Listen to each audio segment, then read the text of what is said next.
So hello and welcome to Truth You Can Wake Up To. My name's Samuel William. Today is the 17th of December 2011. So today I want to talk to you about war, or more precisely, a war that was started through the use of a forged intelligence document. And you think I'm talking about Iraq? I'm not. I'm talking about the precursor to Iraq, but the same methods, the same modus operandi was used to start this war. It was called Vietnam. Now, Vietnam waged for a very, very long time. America was at war with Vietnam from 1964 till 1975, so a pretty long, drawn-out thing. But the incident that started the Vietnam War, the incident that brought the Americans in, was a very curious affair that they call the Gulf of Tonkin incident. Now you can look this up. Tonkin is Tonkin, and it happened in the Gulf of Tonkin, which is just off the east coast of North Vietnam. Now, just a little bit of background, but I'm sure everybody pretty much understands what was going on in Vietnam. But for those that don't, you had the North Vietnamese and the South Vietnamese. The South Vietnamese wanted freedom, democracy, all those kind of nice things that we have heard a lot about just recently. And the North Vietnamese were communist, and they wanted to supposedly invade South Vietnam. So South Vietnam and North Vietnam were having a bit of friction between the two of them. So what did America have to do about this? Well, on August the 2nd, 1964, an American battleship was on a fact-finding mission off the east coast of North Vietnam. And when I say fact-finding mission, you can read spying. It was spying. It was trying to get as close to the coast of North Vietnam as possible so they could spy in on radio communications and stuff like that. So they were trying to get very, very close to it. Now, the Gulf of Tonkin incident was actually two separate incidents.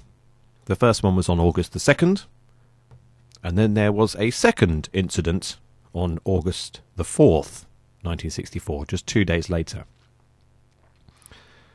Now, the first incident on August the 2nd was that the American battleship, USS Maddox, was trying to get very close to the coast of North Vietnam.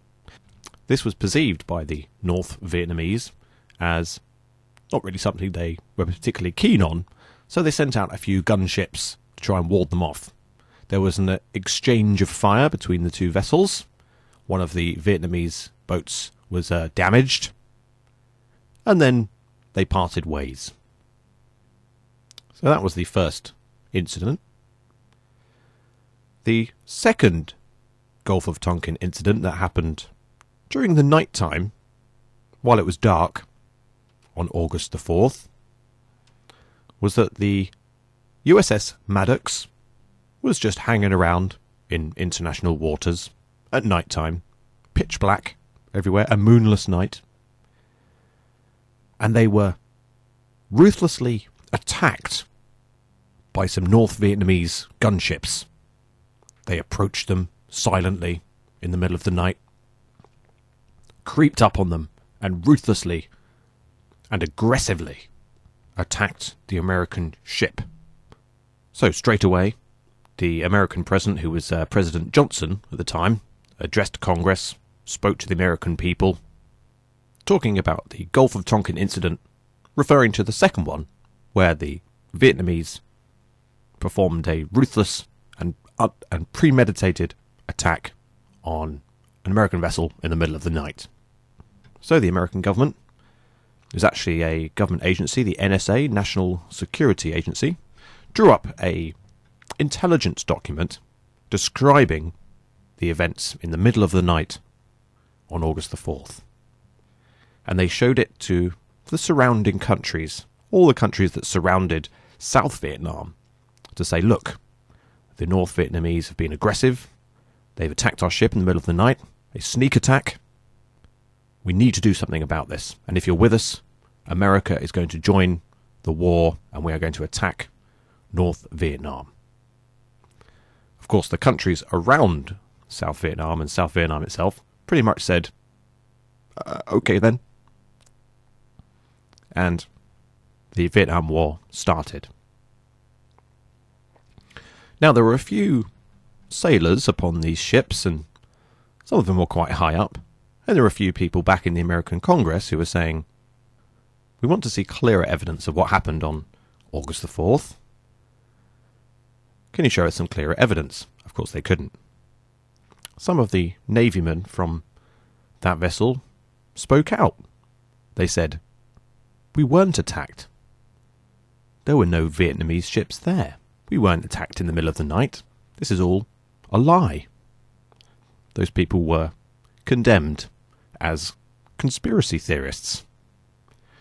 Now, there were a lot of conspiracy theorists around at the time because, of course, just a year or so before, John F. Kennedy was assassinated by, in air quotes, a lone gunman. But, of course, the Vietnam War continued, and it was a long, drawn-out, very terrible war where the entire military-industrial complex was involved. You can research Agent Orange, which was the chemicals they were spraying on the jungle there to try and clear the foliage, but caused all sorts of terrible illnesses for lots and lots of people afterwards. Made by a company called Monsanto. And some of you probably heard of that. They're the nice guys who make that beautifully healthy, genetically modified food for us all, whether we like it or not. So, 40 years later, in 2004, the documents from the Gulf of Tonkin were actually declassified. And what do you know? The second Gulf of Tonkin incident, the premeditated, sneak, aggressive attack by the North Vietnamese, never happened. Well, what about that? The Vietnamese weren't being aggressive. The first incident happened on August the 2nd because the American ship was getting very, very close to their border and they were spying on them. And so they quite rightly sent out a couple of ships to ward them off, as if any country with a navy wouldn't have done exactly the same thing.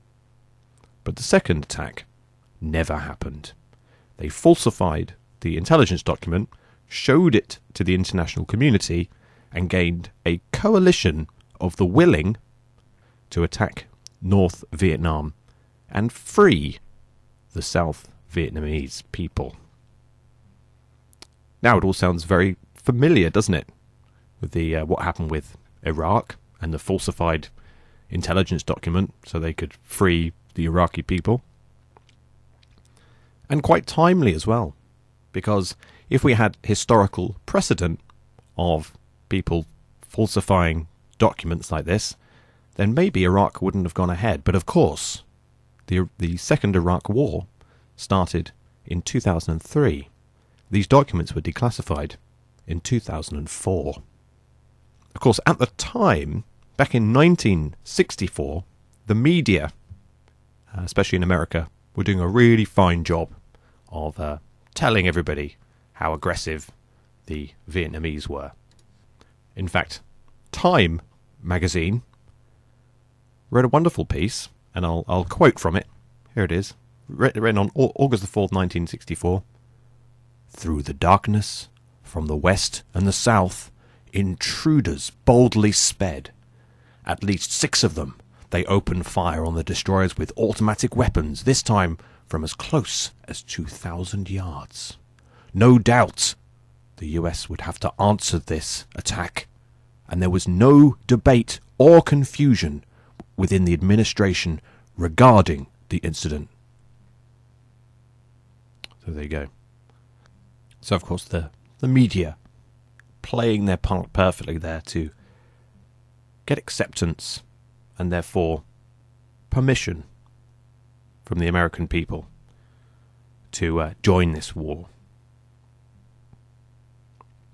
But you see, 40 years separating the Iraq War and the Vietnam War, but the same modus operandi, exactly the same methods used from one to the other.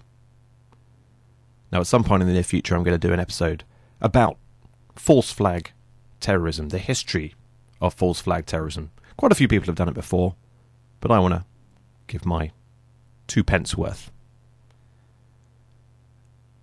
And it seems there's huge areas of time between certain incidents, but you see the same signature methodology used,